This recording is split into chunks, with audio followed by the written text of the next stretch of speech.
Chapter 23. You shall not circulate a false report. Do not put your hand with the wicked to be an unrighteous witness.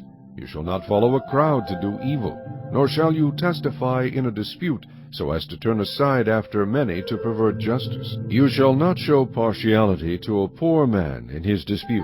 If you meet your enemy's ox or his donkey going astray, you shall surely bring it back to him again. If you see the donkey of one who hates you lying under its burden, and you would refrain from helping it, you shall surely help him with it. You shall not pervert the judgment of your poor in his dispute. Keep yourself far from a false matter. Do not kill the innocent and righteous, for I will not justify the wicked. And you shall take no bribe, for a bribe blinds the discerning and perverts the words of the righteous. Also, you shall not oppress a stranger, for you know the heart of a stranger, because you were strangers in the land of Egypt. 6 years you shall sow your land and gather in its produce. But the 7th year you shall let it rest and lie fallow, that the poor of your people may eat, and what they leave the beasts of the field may eat. In like manner you shall do with your vineyard and your olive grove. 6 days you shall do your work, and on the 7th day you shall rest, that your ox and your donkey may rest, and the son of your female servant and the stranger may be refreshed. And in all that I have said to you, be circumspect, and make no mention of the name of other gods, nor let it be heard from your mouth. 3 times you shall keep a feast to me in the year. You shall keep the feast of unleavened bread. You shall eat unleavened bread 7 days, as I commanded you, at the time appointed in the month of Abib, for in it you came out of Egypt. None shall appear before me empty.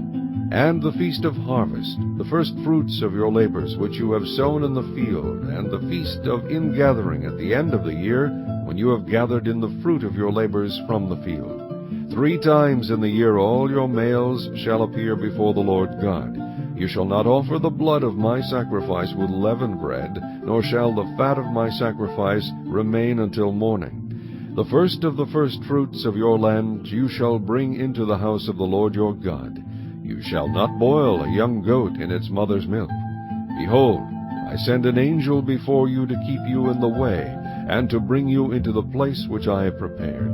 Beware of him, and obey his voice. Do not provoke him, for he will not pardon your transgressions, for my name is in him. But if you indeed obey his voice, and do all that I speak, then I will be an enemy to your enemies, and an adversary to your adversaries. For my angel will go before you, and bring you into the Amorites, and the Hittites, and the Perizzites, and the Canaanites, and the Hivites, and the Jebusites, and I will cut them off. You shall not bow down to their gods, nor serve them, nor do according to their works, but you shall utterly overthrow them and completely break down their sacred pillars. So you shall serve the Lord your God, and he will bless your bread and your water, and I will take sickness away from the midst of you. No one shall suffer miscarriage or be barren in your land. I will fulfill the number of your days. I will send my fear before you. I will cause confusion among all the people to whom you come, and will make all your enemies turn their backs to you. And I will send hornets before you, which shall drive out the Hivites, the Canaanites, and the Hittites from before you. I will not drive them out from before you in 1 year, lest the land become desolate, and the beasts of the field become too numerous for you. Little by little I will drive them out from before you, until you have increased, and you inherit the land. And I will set your bounds from the Red Sea to the sea Philistia, and from the desert to the river. For I will deliver the inhabitants of the land into your hand, and you shall drive them out before you. You shall make no covenant with them, nor with their gods. They shall not dwell in your land, lest they make you sin against me. For if you serve their gods, it will surely be a snare to you.